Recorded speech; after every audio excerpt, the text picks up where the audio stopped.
Di episode pertama, kita sudah membahas mengenai akar sejarah yang menjadi landasan ideologi satu kaum untuk menguasai dunia, dilatar belakangi oleh dendam lama bangsa Khazar yang selama ribuan tahun tertindas di Eropa. Cara mereka memandang dunia sangatlah berbeda dari kita. Bagi mereka, manusia seperti kita tidak lebih hanya seperti pekerja yang melayani kepentingan mereka.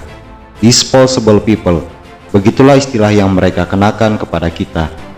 Di episode kedua, saya sudah mengenalkan Anda kepada secret societies, yang dimana merupakan implementasi yang lebih kompleks tentang ajaran ideologi yang menyelimuti dunia di masa sekarang. Bagaimana mungkin dunia bisa dikendalikan sedemikian rupa? Jika Anda pernah membaca buku Indonesia dalam Rekayasa Kehidupan yang ditulis oleh Komjen Pol Dharma Pongrekun, dari situ Anda akan tahu bagaimana sistem ini bekerja. Globalisasi adalah penjajahan gaya baru. Jika penjajahan zaman dulu harus menggunakan senjata dan intimidasi, maka di era modern ini penjajahan menjelma menjadi sebuah sistem utuh yang mengikat umat manusia dengan sangat kuat, sampai mustahil bagi setiap individu untuk terlepas dari ikatan tersebut. Dan bagi Anda yang sudah mulai menyadari adanya kebohongan dari sistem yang diterapkan di seluruh dunia, maka mari kita mulai episode ketiga dari serial video Rekayasa Kehidupan ini. Selamat datang kembali di Munandar TV.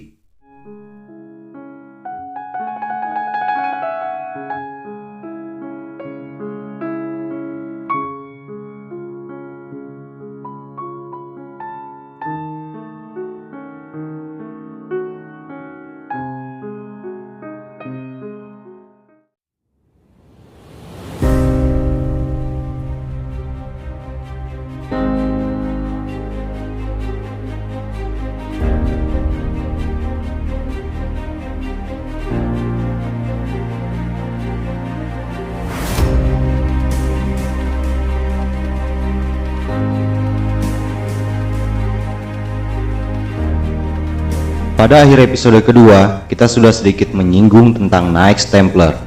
Knights Templar adalah sekte penyembah iblis. Mereka bukan tentara Kristen sungguhan.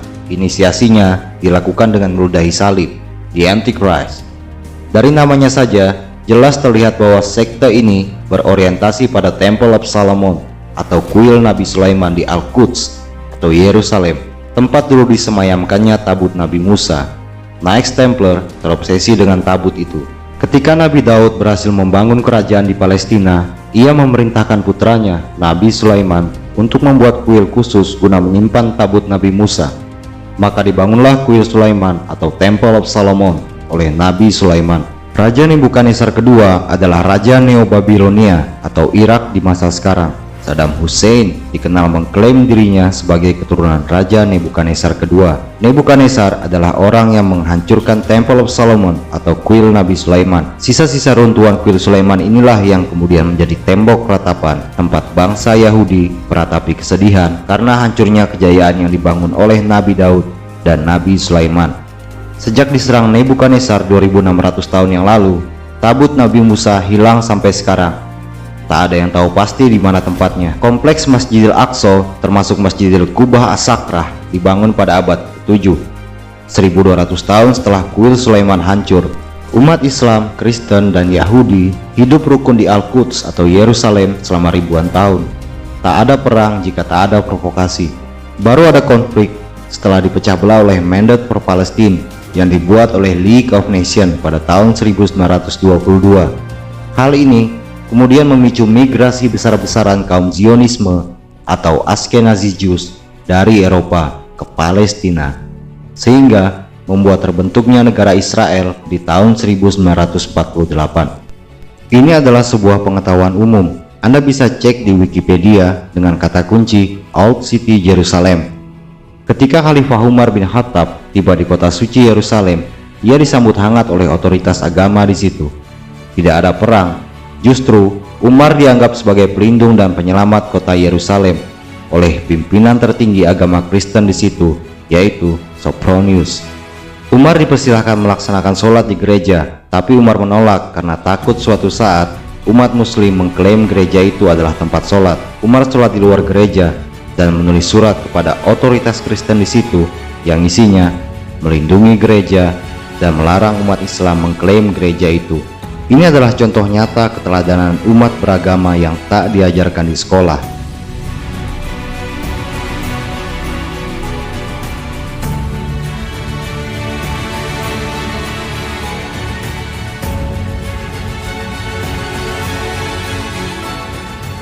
"500 tahun kemudian, kelompok penyembah iblis dari Prancis, Knights Templar, tidak belajar sejarah. Mereka terobsesi dengan kesaktian tabut Nabi Musa yang mereka baca di Alkitab. Mereka pikir tabut itu masih ada di Yerusalem, di lokasi kompleks Masjidil Aqsa.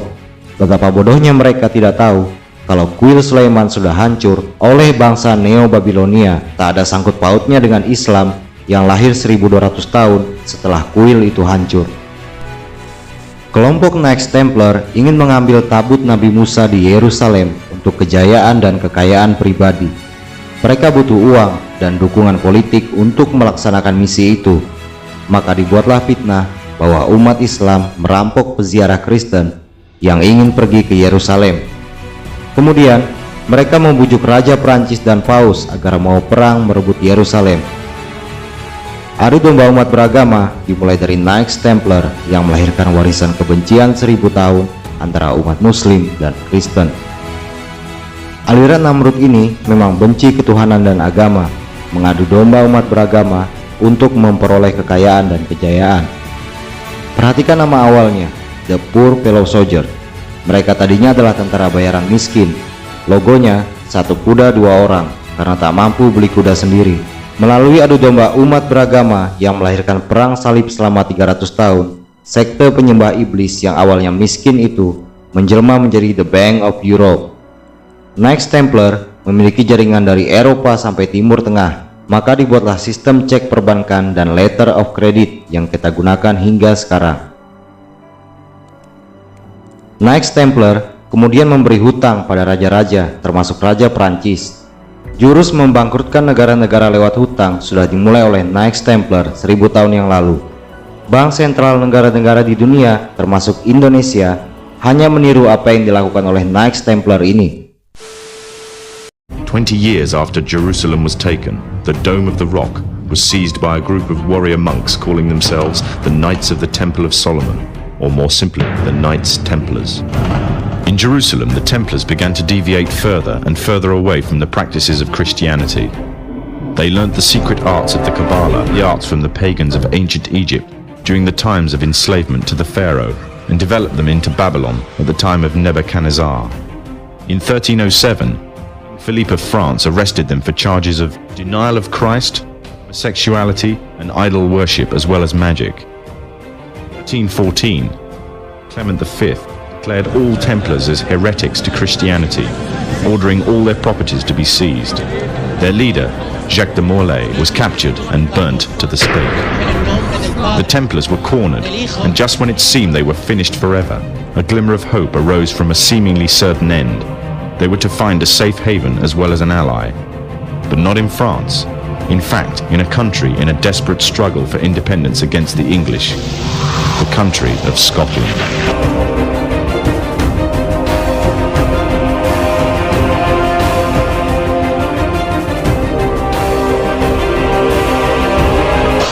For some, Scotland's hope of independence had died with the death of William Wallace.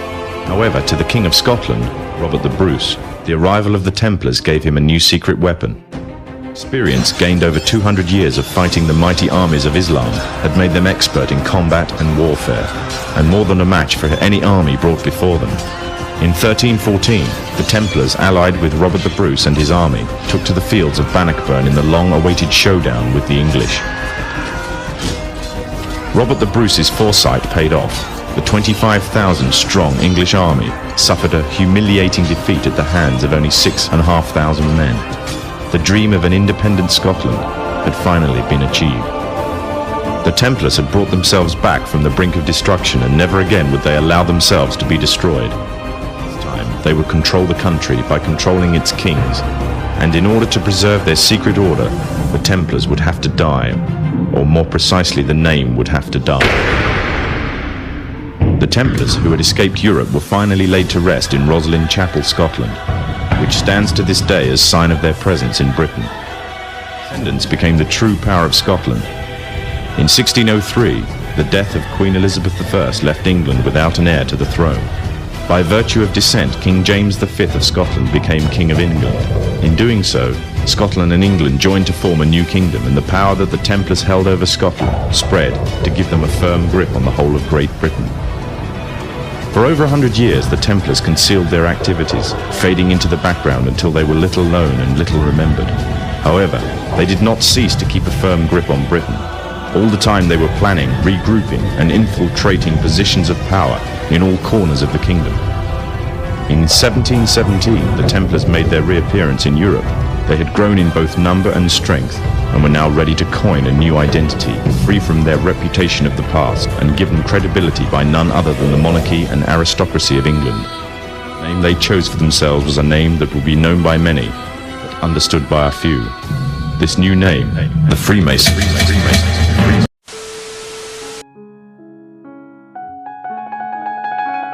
Itu tadi pemaparan tentang Knights Templar yang saya cuplik dari Top Info Post.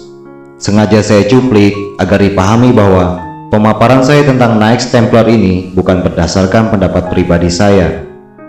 Mungkin harus diperjelas di sini bahwa tidak semua Freemason itu Illuminati.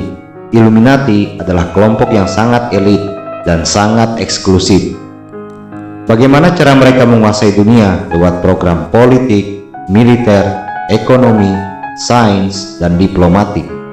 Mengapa perang dan mega proyek dunia ini penting untuk mereka, dan mengapa soal kesadaran umat manusia ini bisa menjadi senjata mematikan bagi mereka? Kita akan bahas ini di episode keempat. Silahkan like video ini jika kalian sudah sampai di sini, karena itu akan membantu video ini untuk menjangkau lebih banyak orang. Dari hal kecil ini kita bangkitkan kesadaran umat manusia.